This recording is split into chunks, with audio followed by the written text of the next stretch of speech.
Please stand for the Pledge of Allegiance.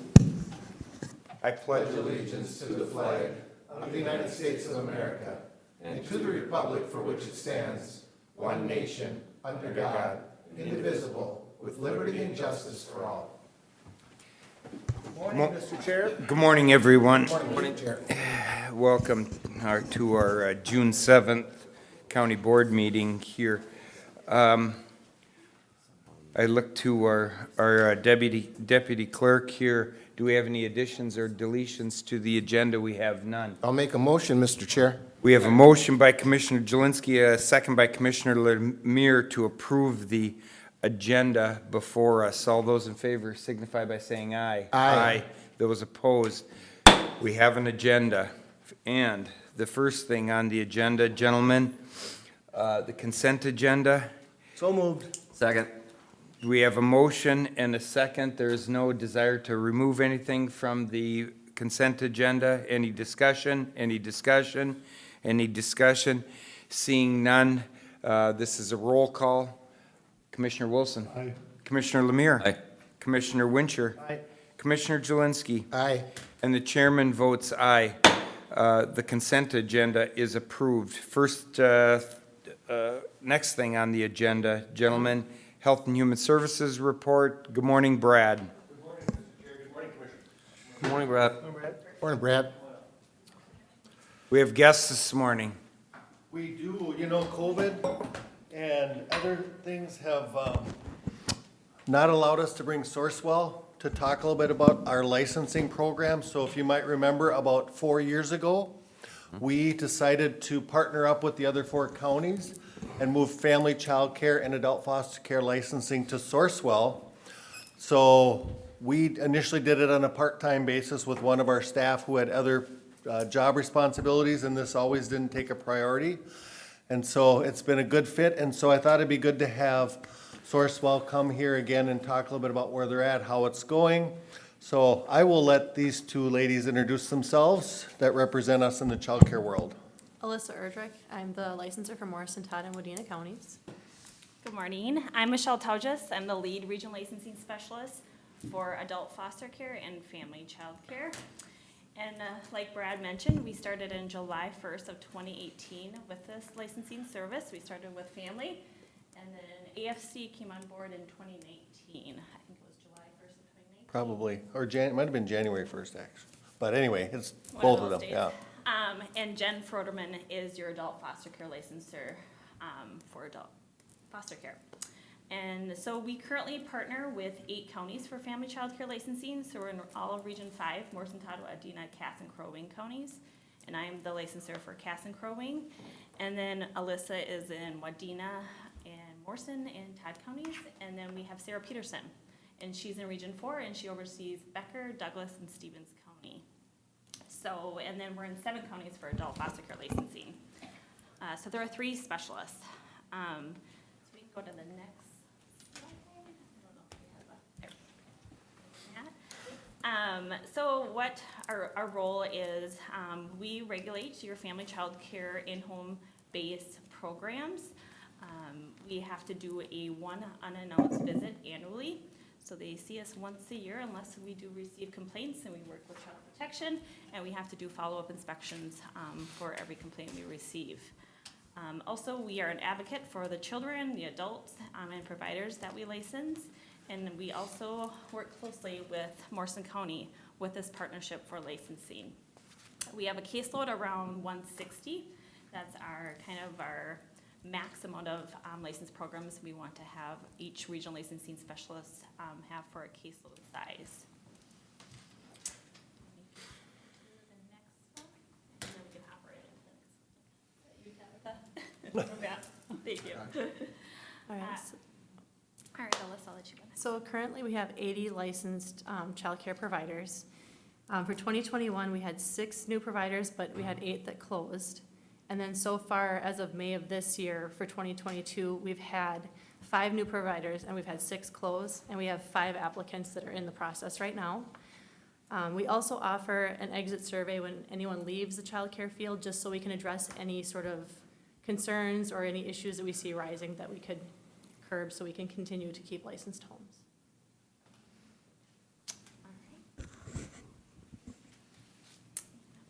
right, so recruit or retain, so we implemented a self-paced orientation last fall, and this is help with recruitment, getting them through the process of becoming licensed much quicker, so they can complete our orientation within 24 hours of inquiring, so that we can get them through that process that much more quicker. Also, we have a mentorship for new programs. We offer a 6-month check-in.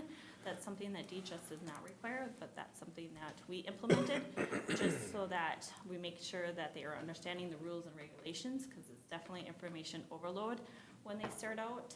So that's something that we do offer at 6 months. We do for appreciation, we do Provider of the Year awards, and this is something that we announce at our annual conference every September. And this is nominations that come from parents, and we actually have the counties formulate a committee of, typically, you guys kind of assemble who you. Association here, is that correct? Yes, Morrison County, Yes. yes, yep, so the association actually, Yep. you guys are the only unique county that has the association pick your provider of the year. So we kind of summarize the nominations, so they can't see who that provider is, and they select the winner, and then we announce it at our conference, and then we have the video, which I don't believe is gonna probably work, because it's on the P, I don't know if it'll go or not. Oh, So, we can watch that. Technology's just never gonna quit surprising me. Never know. We're doing This it. is our video for 2021. Unreal. Becker County Provider of the See Year if is we get Rebecca sound. Tellier. From the nominator, Rebecca makes sure we know what the kids do every day and is always asking if there's anything we want her to teach their children. Rebecca is loving and pays it. we just need this out by the time we get to Morrison County, so. I think that was, What the heck are we doing with Becker County? I know. So we recognize every county, everybody has a provider of the year, and we deliver the plaque and a basket of goodies to each winner. And we put their information on our website for the. We've seen something like this from you one other time Yeah. at least. Yep, so we do Yep. this every year. Yep. Recognition is important. Very. Definitely, with me carrying this. And the quotes are from Yep. the parents. Correct. Yep, so these quotes are taken right from the parents.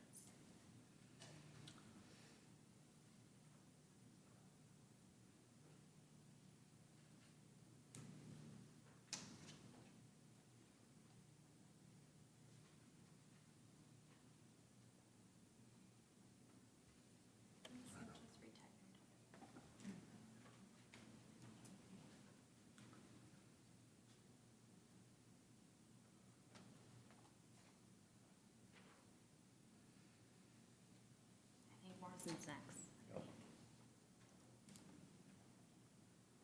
Oh, No? just kidding. Oh, got your hopes up. There's only 87 counties. There's only 8. Yeah, we only have 8. So this video is found on our website. If you ever want to share it up.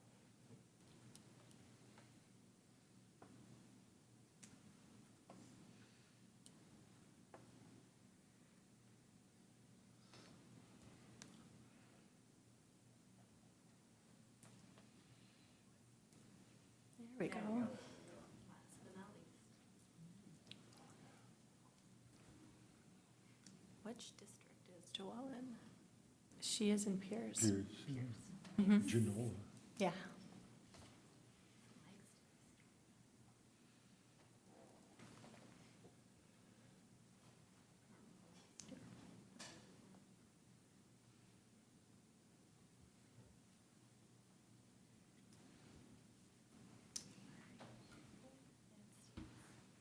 You go all the way to Stevens County. That kind of surprises me. I don't really know why, but, They're in Region 4, you know, so we were just looking to expand in Region 4 Oh. for counties that were interested at the time. Okay. And Stevens is a smaller county, yep, so we, I think they have 20 licensed programs. okay, So, and it made sense because it's right next to Douglas County. sure, And sure. our licensor there is close to that Okay. county. and we took them on in 2020. Okay. Yeah, we have a lot of conversations with Region 4 counties as directors because of where they're located, and so that was kind of a natural fit, I think, for Sourcewell as they looked at expanding childcare licensing as a service. Yeah, and for adult foster care, we're in Otter Tail and Douglas. as well, Region 4. It's so fun to do these. You don't see it in the pictures, but some of these providers just tear up. They're just so overwhelmed with, they're so grateful to have received and be recognized, and yeah, it's pretty amazing. And again, you said they're recognized truly by their peers, Yep. correct? So. The families that they provide care for nominate them, and then, for Morrison County, yes, it would be their peers that pick based on what the parents wrote, so they can't see the provider's name, just what the parents suggested, so. Very good, very nice. Thank you, Matt. And something else, about 2 years ago, we implemented an annual survey. So it's kind of our customer service survey, just to see how things are going, where we can see improvements. This is something that is sent out actually by the county, and then we can kind of take back that information received from that survey to see if there's anything that we should be implementing or how we can do something better or whatnot, and then just seeing challenges and barriers that these programs are going through. So we definitely take that back and hope make our processes more efficient, or if there's improvements we can change, then we'll do so. So so we received 27 responses from Morrison County providers with the survey. And one of the questions was experience working with Sourcewell as a licensed program, so it would be Alyssa. And they rated her 4.7 out of 5. So that was well received, and Great. congrats for Alyssa and the great work she does in providing licensing and regulating for your programs with that. Just one other comment I'd make on this slide, I think it's on the recruit and retain, and that is the website they built for licensed providers. They have all the documents and forms online for providers to fill out. And that's the energy and emphasis they can put on it, because that's their only thing, Alyssa's only job versus all the other activities that are going on within the organization. And they did a great job setting up the website, so I think that's just another benefit of what we've seen from having Sourcewell manage this program, even though we still have some responsibility. Yes, that makes a good point. Alyssa can really just focus on licensing as the lead. I make sure our website is up to date, all of our forms are up to date, so that I focus kind of on a lot more of the logistics for licensing, so that Alyssa can have a little bit of a higher caseload and just focus on her programs. Like Brad said, we have our website. We send out a Friday morning email to our programs. We collect any information that we're receiving from all these different agencies that have grants available, licensing changes, all that. And we put it in a Friday morning email that gets sent out, and the county's included on any of that communication as well. We can hop to the next website, or the slide. Collaboration and partnership, like I mentioned, get to meet with Brad on a monthly basis with the rest of the other 7 directors. We kind of provide any updates or changes that are happening with adult foster care and family child care.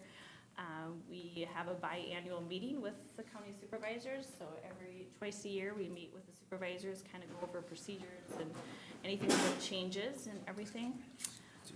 We send out a monthly database to your caseworkers that might need information about your current licensed programs.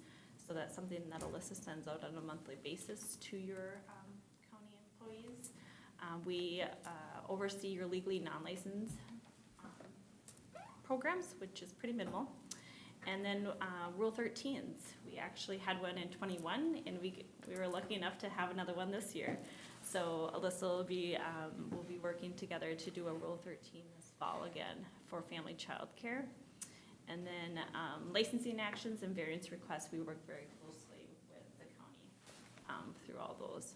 Hopefully we keep those licensing actions to a minimal. Yes. There's quite a few. I'm sure, I don't know if you guys ever get all the legislative updates, but there are quite a few for family child care this year. and into the next 3 years. They're working on modernizing family child care regulations.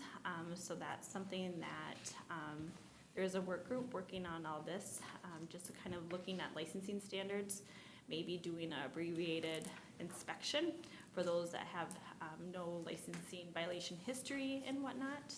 And then also they're looking at trainings for family child care programs, and then an alternative child care licensing models, looking at other states to kind of compare to see could we improve ours to help with the shortage, and kind of looking at our standards and looking at our capacity and ratios.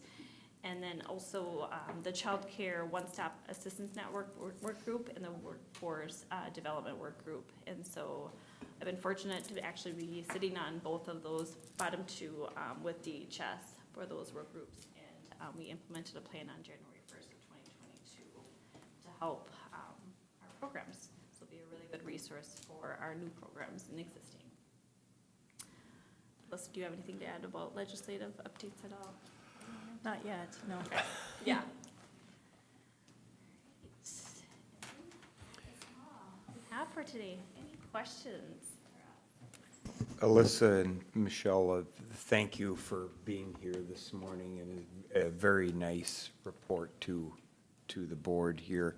I just wanted to ask you, if you could look into the future, or maybe give us an idea of a look into the future on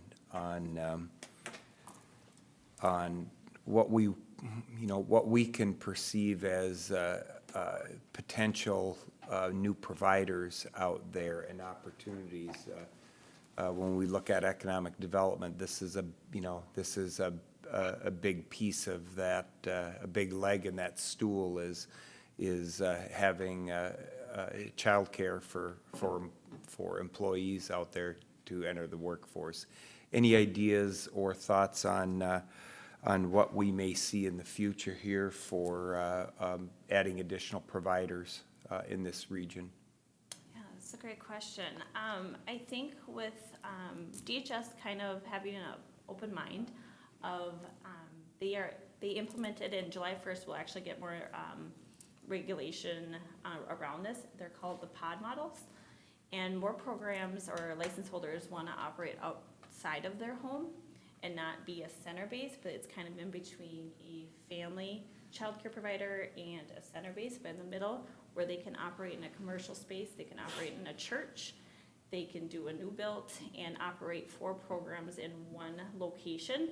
So I think that will help increase our demand for child care providers, just kind of having a different option for them to choose to operate a licensed program out of. Currently, we are getting many inquiries, so that's looking promising, that we have a lot of new applicants in the process, and I don't know if you can speak to, for Morrison County, how many you have right now. I do have 5 in the process right now. The nice part is at least 2 of them are friends with or related to a current provider, so they already know and they have that connection to say, hey, if this comes up, what do I do with this? Or, they know to reach out to me as well, but it's nice when they already have that connection because they seem to have a better understanding of how daycare works and what to expect.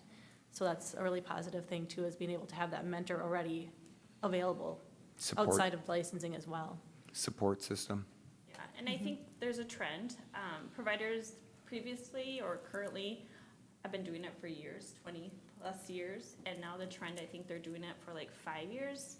So if we can continue to recruit and, maintain them as long as they want to be in the field, great. And if they want to be done, that's okay, as long as we can recruit more to fill those gaps. So, again, I think there's a workforce shortage nationwide with childcare.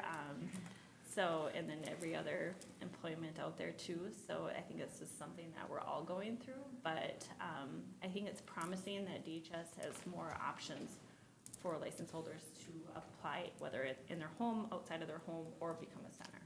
So I think that's very helpful. Very good, thank you. Gentlemen, comments, questions? Commissioner Jelinski. Mr. Chair, if I may, Michelle, Alyssa, and I'm not exactly sure even how to put this out there, but I've heard from many different sources, many different times, that childcare is extremely expensive. Don't have a clue. I don't have any kids, so I truly don't have a clue. Are there programs out there to help the working person with childcare? As an example, I've got 3 kids and they've got to go to childcare, and it's going to cost me, I don't know, $2,000 a month to send my kids. I'm making $3,000 a month at the end of the day. A good share of that's going to childcare. Is there programs out there that help me pay for childcare? I have no idea if that even makes sense to ask. That is actually a program through the county. It's called Child Care Assistance, and it's based on income eligibility for that individual, for Okay. that parent or guardian. Yep. And then also some providers, they have the choice of taking those families on child care assistance. So it's something that, it's an option. So that, in the county standpoint, is an income-based type of a program to where there may be help to, Yeah. okay, very good, There's And also, we have Excellent. money available, sorry. excellent, I was just gonna mention the financial unit, the eligibility team Okay. manages that. Yeah. very good. Thank you all for that. I there's, didn't know the answer. there's Didn't even know also. there was an answer. There's another option too. If a program is star rated through Child Care Aware, they can have grants up to certain dollar amounts per family. So if a family qualifies for that grant, and it's usually, I mean, it's anywhere from $2,000 to $5,000 per year. So they can be accepted into that program and use that dollars to pay for their daycare as well. I mean, and to your question, Commissioner Jelinski, a little bit, it's not only about, do parents have some support if they can't afford it? I think some childcare providers maybe want to get in and can't afford it because need a new window, or there are some opportunities for new childcare providers to get some grants and There are a lot support. of Yeah. grants right now. Yeah. Yes. Available for Cool. our license programs. Thank you. Yeah. Thank you all for that. Great question. Commissioner Wilson? You know, we've done a lot of work on trying to bring businesses to town and these corporations and stuff. Has there been much talk with any of them about having a daycare on site at some of these businesses where they provide this for their employees? Has there been any discussion on any of that, or is that an avenue that you'd look at? Melissa, I'll let you. I haven't spoken with any new businesses coming in, but I know that that's a concern that's been brought up. It's a matter of them also having space within their business to create that childcare area, which usually is where we're lacking, as well as being able to have that space plus their workspace.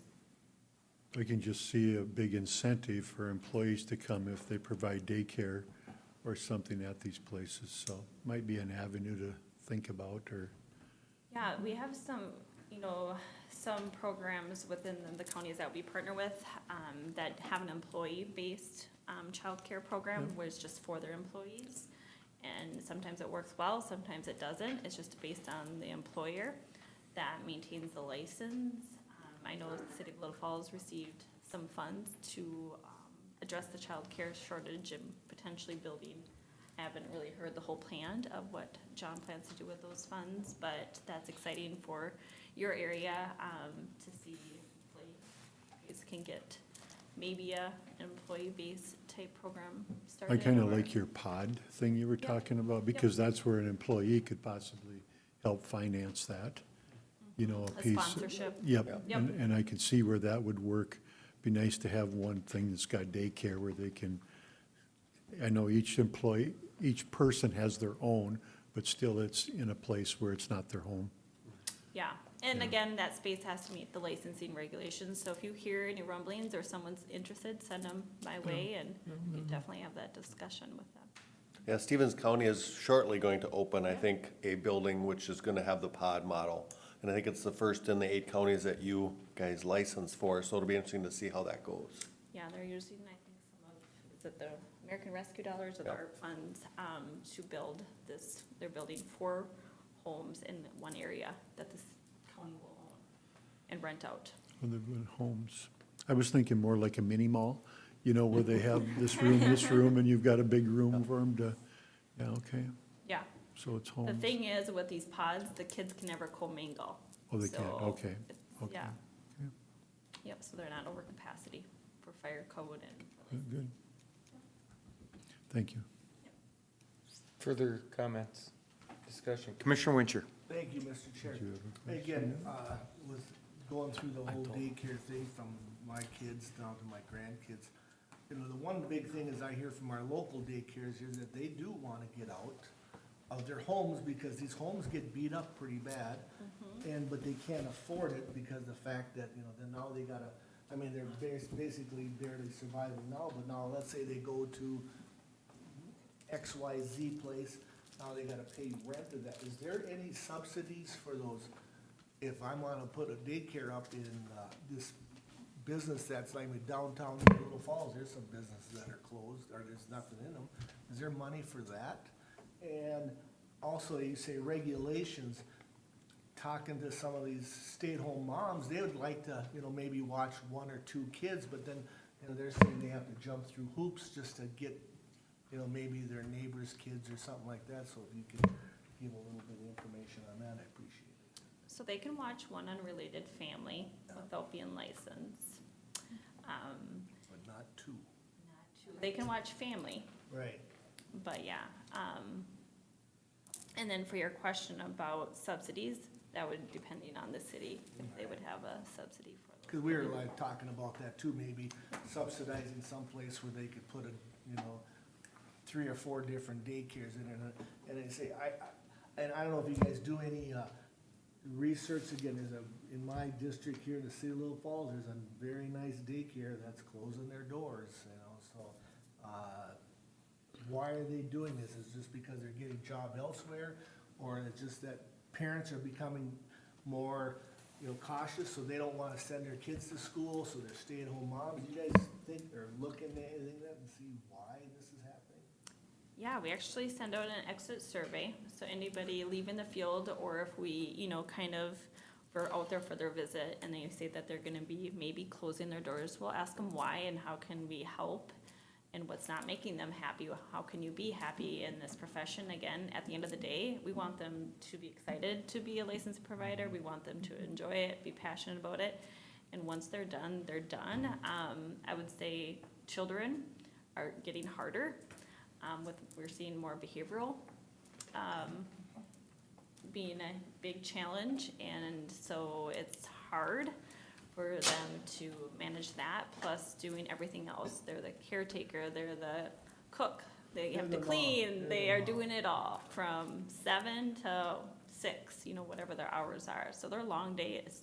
So there might be many factors of why they're leaving, and we can only do so much to help them with why they're not.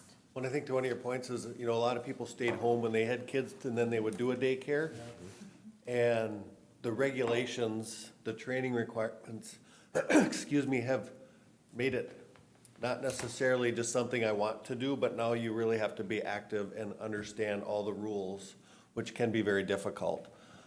And so I think as we've seen the federal government ratchet up the rules and the state ratchet up the rules, slowly the number of individuals interested in becoming licensed has diminished. So that's, I think when you look at the exit interviews, that's part of the reason they're exiting. Too many rules and regulations. Yeah. And again, they should be scrutinized, you Yeah. know, daycares could be, but there's also too much, you know. And that's very true, because I know when I started in daycare, it was a 1.5-page checklist. You went into the home, you checked for those safety items, trainings. Now, if we print it out, it's 52 pages. So it's very cumbersome, yeah. If we were gonna do it, the county, we would have that modified To to 1 page. Yeah. That sounds great. paragraph.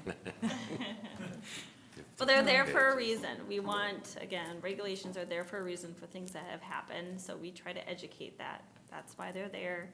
And then we try to make their jobs easier by providing them the resources that we do offer them through our website and elsewhere, so that But they can again, Mr. focus. Chair, 2 pages to 50-plus I know. pages, that is ridiculous. But It shows the changes over the last 15 years. It's been quite a bit. I was just going to mention that some of the changes that I recall being the more significant were around supervision and also safe sleep. Safe sleep was a major issue, and that came up because of the number of SIDS deaths. And so, but that was a major adjustment, I think, for providers providers and parents both, because in the process of learning about those things caused a lot of,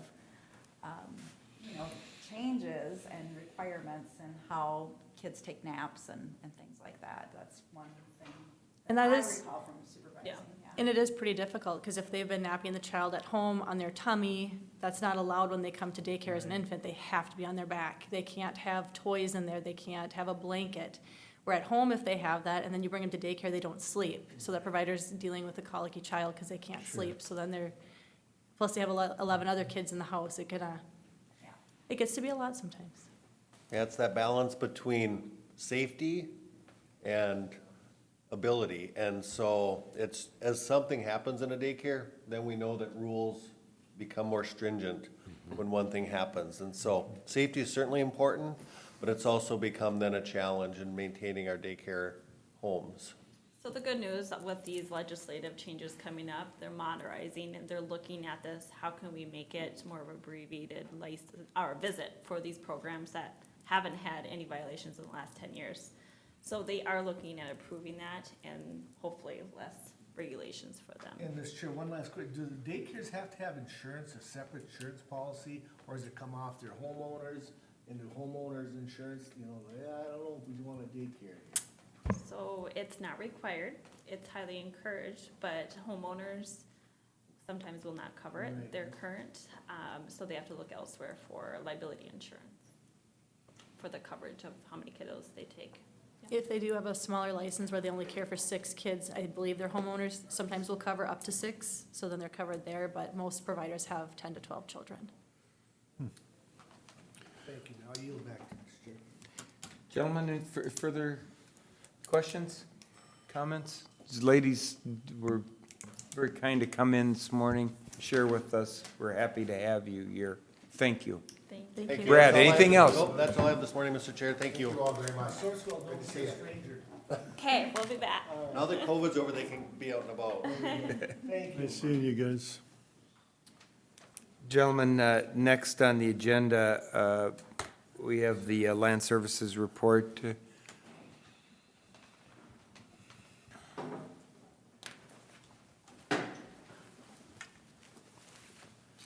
Good morning, Amy. Good morning, Miss Amy.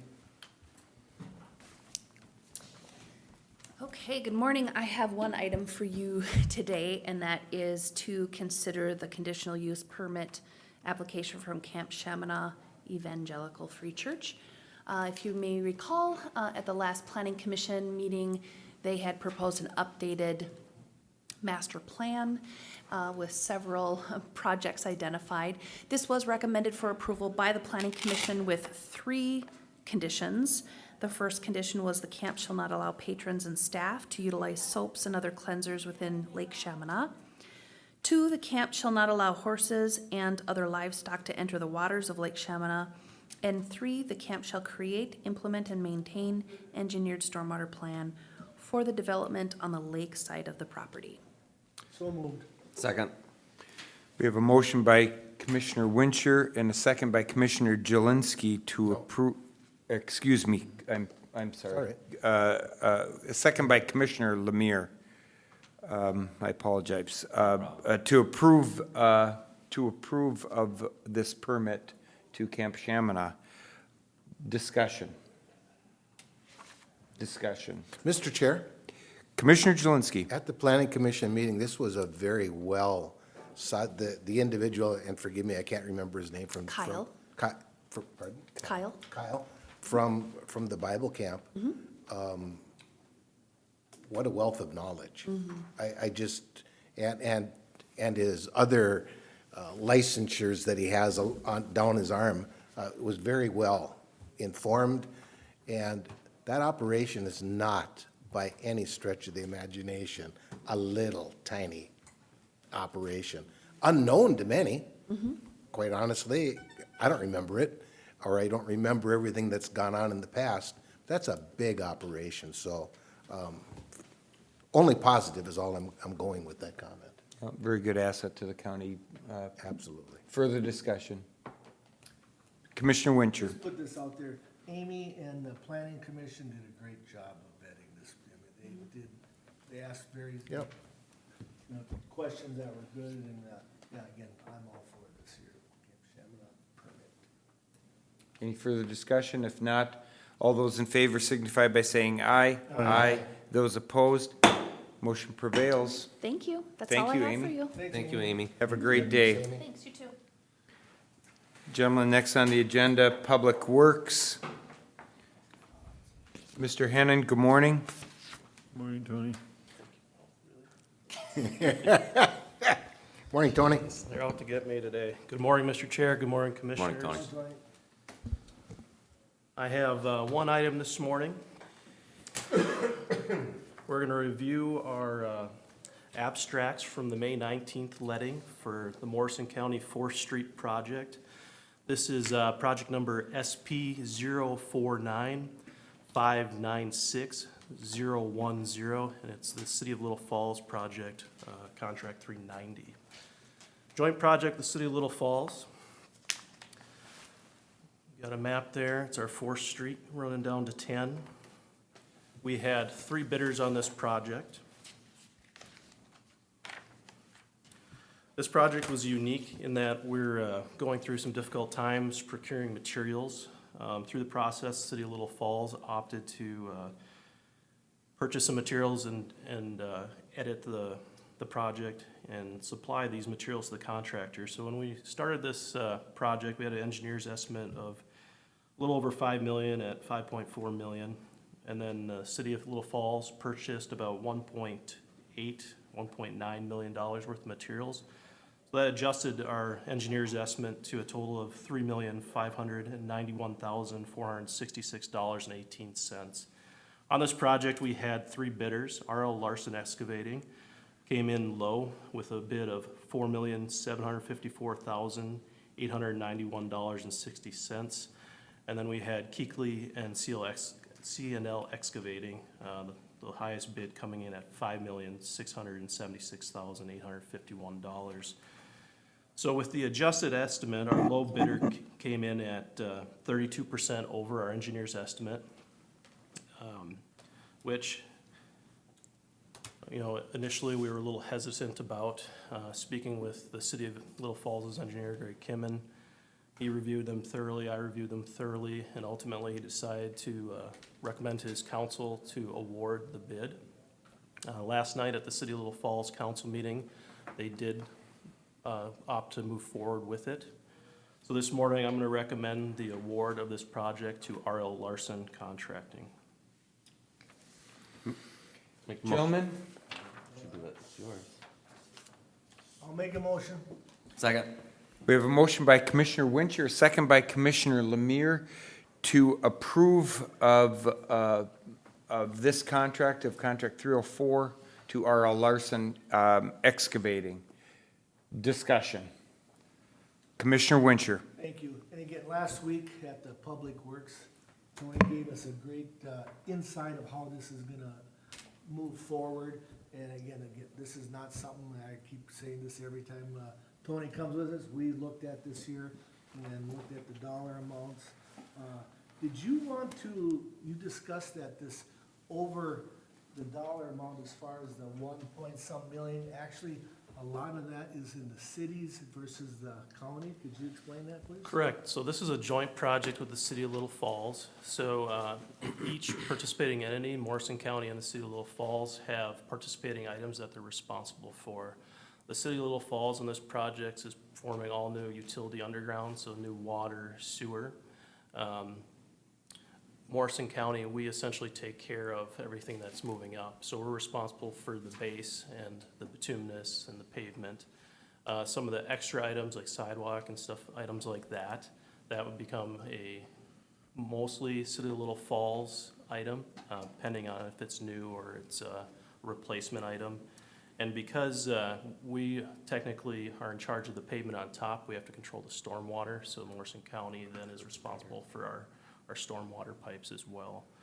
So when you break that down, the different costs between each other at the $5 million, at the $5,460,000 for the project cost, Morrison County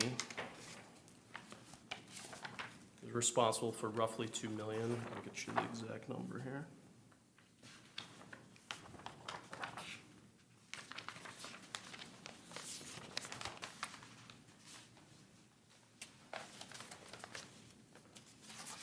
Is responsible for roughly 2.4 million. And of those funds, we're receiving funds from a state block grant, essentially federal funds that will be helping with this project, roughly around 1.5 million. The city of Little Falls, on the other hand, they've already purchased material that they're gonna be putting in the ground at roughly 1.8, 1.9 million, and then they're responsible for the additional 2.3 million that was bid out for a total of, 4.2 million. So that's kind of how the cost sharing breaks out. Obviously, as the project progresses, if a participating item overruns, that entity would be responsible for that portion of the contract. Thanks for that, Tony. Sir. Commissioner Wilson? Another thing that made this a little more expensive is they're kind of doing a couple blocks at a time, right? Yep, so when we look at a lot of our program, we're out on the rural highways, where a contractor's able to sit down and really go. When you start including utilities inside a city, you have to phase it. That way everyone continues to still have services, water, sewer, items like that. So how you phase a city project, you'll typically pick like a block, and that'll be a phase. You'll pick another block, that'll be a phase. And you'll have to rotate them, because if you have 2 blocks completely closed, well, now all those residents can't get anywhere. So if you close a singular block, they can go around, and you'll still have availability. So that adds into the additional cost. The other item is, this was bid a little bit later. So the way this project's getting phased out and the way materials are taking so long to get this year, and we anticipate this project getting started this late summer, early fall here in 2022, and then continuing on into 2023 to finish up. So obviously, as a contractor projects out, whether it's fuel or their labor, stuff like that, it's a pretty long-term process to project out. So I'm sure they're making sure they're accounting for some of those items. Thank you. Further discussion, Commissioner Wincher? One last point, the residents, you will be contacting them throughout the phases that, this road will be closed or this block will be closed, is that correct? That is correct, yeah. It'll be a joint effort with the city of Little Falls. Anytime the city stops their water or anything like that, there'll be advance notice to them, typically 48 to 72 hours, whatever the city's policy is. Morrison County in general, we'd like to send out just kind of a blanket letter saying, hey, the project's gonna be starting roughly around here. It's gonna take this kind of time frame. As we go through each block, though, there'll be a little more intimate contact with each of the residents in that area. Thank you. Commissioner Jelinski? Thank you, Mr. Chair. Tony, if you had a crystal ball in front of you, the completion date of this project would be sometime end of 2023? I'm not putting words in your mouth. I'm asking the question. Well, there's a lot of variables, so obviously with a project like this, it's very weather dependent. Yeah. If we have a later fall or late winter onset, we can complete a lot of construction this fall yet. And again, that's material dependent. Yep. The city of Little Falls is able to procure that pipe, so that helps, but we still have a lot of the storm sewer and those structures that still need to be made and brought forth. So obviously, if we can't get a hold of those materials, we have to wait until we can do that, because I'm not gonna allow it to open up a road and have to reopen it 5-6 Yep. times or something like that. But yes, with good weather, I think it would be probably early summer of '23. With poor, it's gonna be probably midsummer. Okay. Well, the city of Little Falls has a lot of projects in their 2023 docket, so they're hoping this moves smoothly as well. Okay, very good. Thank you. Total length of this project is under a mile or just over a mile? I think it's just over. Yeah, 1.1 maybe? or Yeah, I something don't like that? have that number in front of Yeah. me, but roughly, yes. Okay. Commissioner Wilson? Another thing, if I'm not mistaken, was it going to be left gravel for the first, through the winter or not? Our intentions are to have the first lift of pavement on anything that we open up. Okay, Essentially, that's more of a operating procedure for Morrison County plows. It just Okay. benefits us and the residents a little more. So that's in the ideal. Ideally, we'd be able to get a bunch of the projects completed, have that first lift on, and then they continuously pave through. That just eliminates joints and creates a smoother ride. yep, okay. The phasing of the project, we'll have to see how that proceeds forward. Sounds good, thank you very much. Any further discussion? Any further discussion? Gentlemen, this is a roll call. The chairman votes aye. Commissioner Jelinski? Aye. Commissioner Wincher? Aye. Commissioner Lemire? Aye. Commissioner Wilson? Aye. All those voting in the affirmative, this resolution is passed. Anything else for us this morning, Tony? No, Mr. Chair, that's all I have. Wish you a great day. Thank you, Tony. Thank you for your time, everyone. We have to ask you all these questions because there's nobody else here. It was a little bare. No, when we're I not, came in. no, we're not using you for filler. That's okay. Thank you, everyone. You're awesome. Gentlemen, I look to Mr. LeBlanc, our administrator. Good morning, Mr. Chair. Just two items I'd like to bring forth to the board today. The first is received a formal notification last week from our county veteran service officer that she will be resigning from her position and taking a job with the state of Minnesota beginning in August.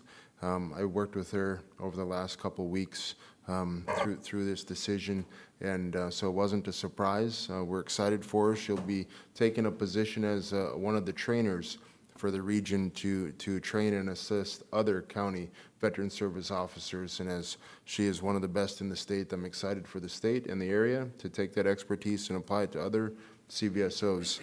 So today I'm asking the board's authorization to hire against that position. Gentlemen? Make a motion to approve that, Mr. Chair. Thank you, Commissioner Lemire. Motion by Commissioner Lemire and a second by Commissioner Jelinski. Discussion. Further discussion. If not, all those in favor signify by saying aye. Aye. Those opposed, motion prevails. Thank you, Mr. Chair. Second item, received a letter from the Morrison County Historical Society regarding the grant that the county provided for their erosion issue. If you'd like me to present that, I can to the board.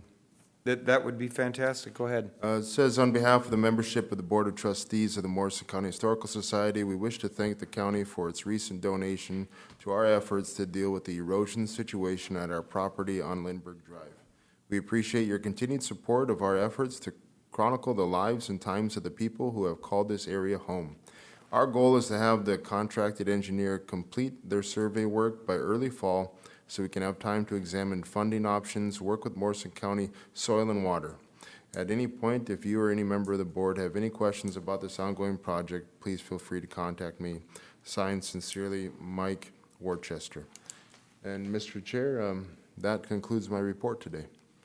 Thank you, Mr. LeBlanc. Gentlemen, also to that point with the Historical Society, I was at a meeting that Camille Warzeka attended late yesterday afternoon and approached me to say thank you again for our support and to tell me that there was activity out there with this engineering crew, and things are moving and shaking, but also asked me to extend gratitude from the Historical Society Board to all of you for your support and in working with the city to help address this issue, and I told her I would pass that along. With nothing else from our administrator, I look to our deputy clerk to give us some dates to review our schedules. We're gonna go from June 18th to June 25th. June 18th through the 25th, Yes. so 1 week. I'm sorry, the 12th through the 25th. Yeah, I don't I'm think, sorry. yeah, that's correct. June 12th through the 25th. Well, I'm looking to our leadoff hitter, Mr. Jelinski. All right, here we go. Batting first. That a boy. Here's a pitch. On Monday, June 13th, there's a District 5 meeting in Wright County. I don't have a lot of details on that, I don't think. I don't even know if I have an address for that. But it's in Wright County, it's a District 5 meeting. There's an Did I miss an email. email? I may have. There's an email that came out from Mr. Schmeezing. Okay. All right, that's, obviously we have that. At 5 o'clock that same evening, the Board of Appeals and Equalization takes place in this room. On the 14th at 8:30 in the morning, we have a planning meeting, also in this room. Same date, 6 PM, Planning Commission Board of Adjustment meets in this room. On the 15th at 3:30 in the afternoon, I have a State Emergency Communications Board Executive Committee meeting. That is virtual. 5 o'clock that same evening, I have a Hands of Hope meeting. That's virtual. On the 16th at 10 o'clock in the morning, I have a Central Minnesota Emergency Services Board Owners and Operators meeting. That's virtual. The Dam Festival takes place in Little Falls on the 18th. On the 20th, no, that's clear, let's skip that. The 21st at 9 o'clock in the morning, we have a county board meeting in this room. Then I go to the 23rd. At 12:30 in the afternoon, I have a State Emergency Communications Board meeting. And Mr. Chair, that's all I have on my schedule as of right now. Oh, great, great. Thank you, Commissioner Jelinski. Commissioner Wincher. Thank you. Just an update on the 14th, the Board of Adjustment Planning Commission. The Planning Commission, there's no Planning Commission applicant on that. It's just Board of Adjustment. Okay, thank you. So they won't be there. Then on the 21st, just to let Tabitha know, the Great River Regional Library was canceled, so there'll be no GRRL this month. On the 23rd, I have TCC at 5:30 here in St. Cloud. On Friday, the 24th, I have SWCD here at 8 o'clock here in the courthouse, and that covers me. Thank you, Commissioner Wincher. Commissioner Lemire? On the 13th, Yellow Ribbon Committee, 5 o'clock, Bank Square Building. It's at the same time as Board of Appeals, so I probably won't make that. On the 18th, I got a Fish Trap Lake Association meeting at 9:30, and that is at, I don't know what that place is called. Oh, I just looked at that too. Is that at the church or not? No, it's at that fire hall type thing. Oh, Scandy Valley Fire Hall. Yeah, that should work. That's it. Commissioner Wilson? The 16th, I've got airport at noon, and let me see here once, back to that. And on the 24th, I got Mississippi Headwaters up in Walker at 9 o'clock. And that should do me. Tabitha, it's called Scandy Valley Town Hall. Thanks, sorry. So I highlighted that Equalization and Board of Appeals meeting on Monday, the 13th. Make sure I didn't somehow overlook that. On June 16th at 4 PM, there will be a RDFA meeting. And I believe we'll probably meet at Pine Country Bank.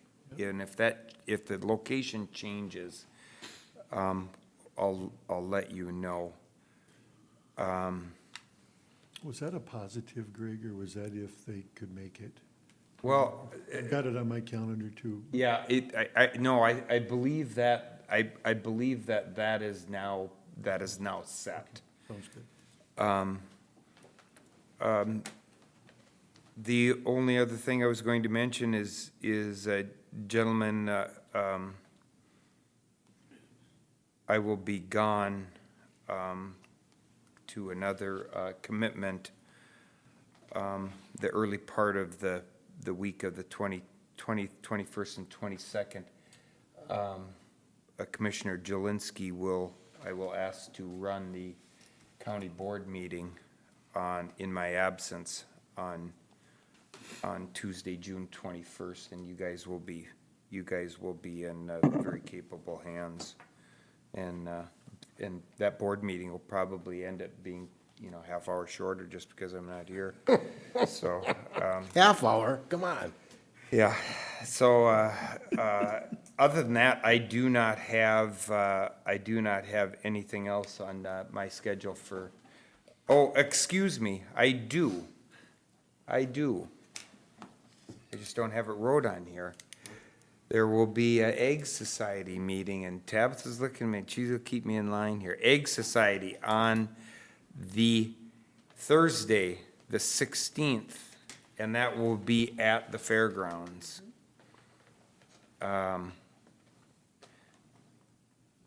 I have nothing else.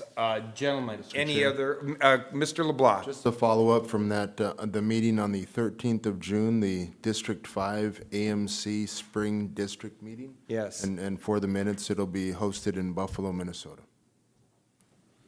And I believe it's at the Wright County, either courthouse or Justice Center. Yeah, and there's two different places, downtown, or is it at the Justice Center, which is actually out of town? It's Wright going to County be on County Road 148 at, I believe that's the It's the, new, Mr. Chair, it's the Wright County Government Center Yeah. on Braddock Avenue Yeah. in Buffalo. Government Center. I believe it's the 30th. I believe it's the 30th. If that changes, I will let you know too. Gentlemen, any other business to come before this board this morning? Anything else you want to share? If not, we are adjourned at 9:56.